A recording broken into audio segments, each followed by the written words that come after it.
దేశంలో ఎక్కడా లేని విధమైన శివలింగం భీమవరం యనమదూరు గ్రామంలో ఉంది. తలకిందులుగా తపస్సు చేస్తున్నట్లుగా లింగంపై ముద్ర ఉండడం ఇక్కడ విశేషం.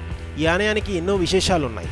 పార్వతీదేవి శక్తి, ఆ శక్తితో కూడుకున్న ఈశ్వరుడు శక్తీశ్వరుడు. జగన్మాత అయిన పార్వతీదేవి నెలల పిల్లాడైన కుమారస్వామిని ఒలిలో లాలిస్తున్న రూపం ఇక్కడ ఉంటుంది. అలాగే శివుడు కూడా ఒక ప్రత్యేక భంగిమలో వెలిశారు. సాధారణంగా దర్శనమిచ్చే లింగ రూపాన్ని వదిలేయటమే కాక ఇక్కడ శీర్షాసనంలో తపోభంగంలో తపస్సు చేస్తున్నట్లుగా ఉంటుంది శివలింగం. శివుని జటాజోటం భూమికి తగులుతూ ఉంటుంది. ఆ పైన ముఖం, కంఠం, ఉదరం, మోకాళ్ళు, పాదాలు ఉంటాయి. పార్వతీ పరమేశ్వరులు ఇక్కడ వెలియడానికి కారణం కథ కూడా చెప్తారు. యమధర్మరాజుకు ఒకసారి తను చేసే పని మీద విసుగు వచ్చిందట.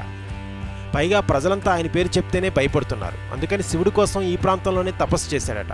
శివుడు ప్రత్యక్షమై భవిష్యత్తులో యమధర్మరాజు ఒక రాక్షసుడిని చంపిన తర్వాత తమను ఇక్కడ ప్రతిష్ఠిస్తాడని, తమను దర్శించిన వారికి దీర్ఘరోగాలు ఉంటే సత్వరం నయమవుతాయని, ఆరోగ్యంగా ఉంటారని, తద్వారా యముడంటే ప్రాణాలు తీసేవాడు కాదు, దీర్ఘకాల రోగాలు నయం చేయగలవాడు కూడా అని ప్రజల చేత కొనియాడబడతాడని వరమిచ్చాడు.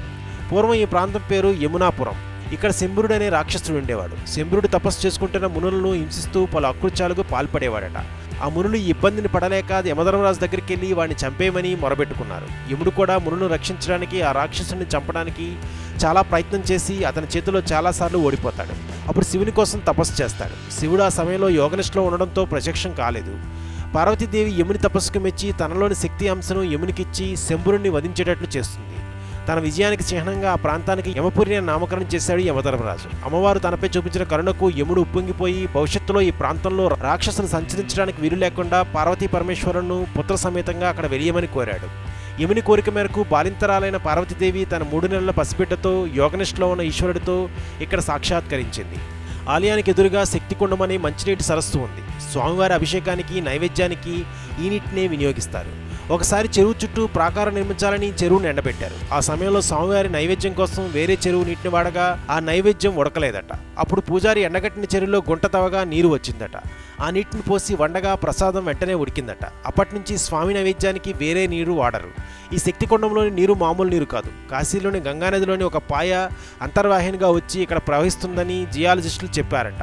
అందుకే ఈ సరస్సును గంగానదితో సమానమైనదని అంటారు. దక్షిణ కాశీగా పిలువబడే ఈ క్షేత్రానికి పాలకుడు కుమారస్వామి, అంటే సర్పం. ఈ ఆలయానికి చెరువుకు కాపలాగా 2 నాగుపాములు ఉండేవట. ఉదయం బ్రహ్మముహూర్తంలో ఈ నాగుపాములు చెరువులో వలయాకారంగా 3 సార్లు తిరిగి స్వామి దర్శనం చేసుకుని తిరిగి చెరువులోకి వెళ్ళిపోవడం చూసిన వారు ఉన్నారట. ఇప్పుడు కూడా ఆ ప్రాంగణంలో 2 నాగపాము పిల్లలు తిరుగుతుంటాయి. ఇవి ఒక్కొక్కసారి స్వామి విగ్రహాన్ని చుట్టుకుని ఉంటాయట. ఈ ఆలయం గురించి, శక్తీశ్వరుని గురించి మహాకవి కాళిదాసు తన మహాకావ్యం కుమార సంభవంలో 68 శ్లోకాల్లో స్తుతించాడట. భోజరాజు ఇక్కడికి వచ్చి పూజలు సల్పినట్లు, మహాకవి కాళిదాసు పలుమార్లు ఇక్కడికి వచ్చి శక్తిని పూజించినట్లు కూడా ఈ గ్రంథంలో స్పష్టంగా ఉంది.